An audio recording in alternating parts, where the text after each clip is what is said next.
I was still in my uniform when the call came.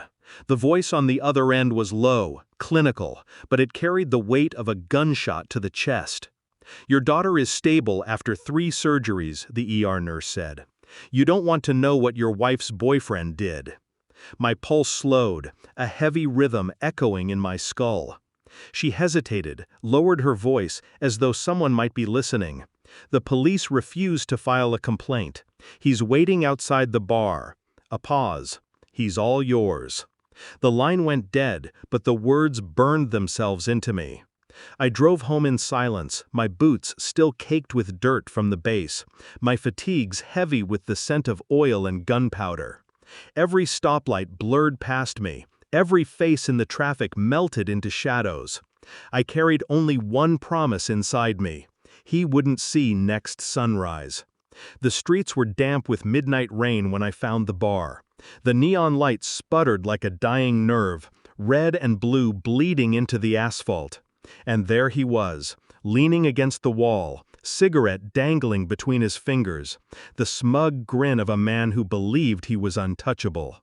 The kind of grin I had seen overseas, plastered on warlords who thought their power would last forever. He didn't notice me at first. My boots moved slow, measured, the way we approached houses laced with IEDs. I stopped just outside the pool of light that framed him and let his shadow stretch toward me. "You," I said, my voice flat. He turned, eyebrows lifting in mock surprise. "Well, if it isn't the soldier boy." His tone dripped contempt. "Your daughter." "Don't." The word froze him. For a moment, the arrogance cracked, but then he smirked again, mistaking my calm for weakness.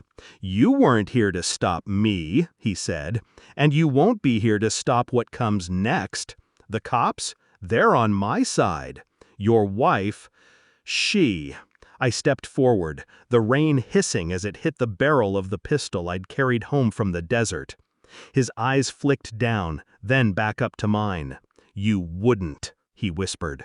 "You already know what I am," I told him. I thought of my daughter, her tiny hand wrapped in gauze, her chest rising with the effort of borrowed breaths. The image was sharper than any battlefield memory, crueler than any ambush. I remembered holding her the day she was born, her cry piercing and pure. I had promised then to protect her, no matter where I was sent, no matter what war I fought. But I had failed. This was the war that mattered. He flicked his cigarette at my boots, a final act of defiance. "Go ahead," he said. "Pull the trigger. You'll rot in prison. Your daughter will grow up without you." For the first time that night, I smiled. It wasn't warm. It was the smile I wore overseas, right before breaching a door. "She already grew up with me," I said. The gunshot cracked like thunder, swallowed by the rain.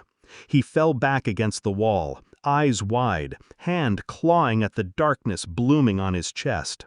The cigarette ember fizzled on the wet ground, just another dying star. I stood over him as his breath rattled, shallow and broken. He looked up at me with something new in his eyes, not arrogance, not power, just fear. "Why?" he rasped. I leaned close, my voice steady, my words for him alone. "Because justice refused." "But I don't." His body went still. The night seemed to inhale, the rain softening to a whisper. I walked away without looking back. The world outside the bar carried on as if nothing had happened. Laughter spilling from nearby streets, cars hissing on wet pavement, neon signs flickering. Life was indifferent, as it always was. When I got home, I sat by my daughter's bed. Machines hummed around her, keeping her tethered to this world. Her face was pale, fragile, but she was breathing. That was enough. I took her hand in mine, the same hand I had once promised to protect. I bent close, whispering so only she could hear. "It's over." She stirred faintly, her eyelids fluttering. I squeezed her hand gently, grounding her back into this world. Somewhere inside, I knew the law would come for me eventually.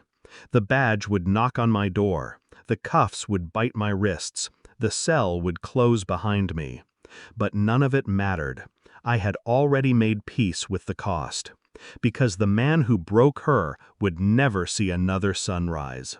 And as I sat in that hospital room, the beeping monitors steady and calm, I realized something simple and final. War had followed me home.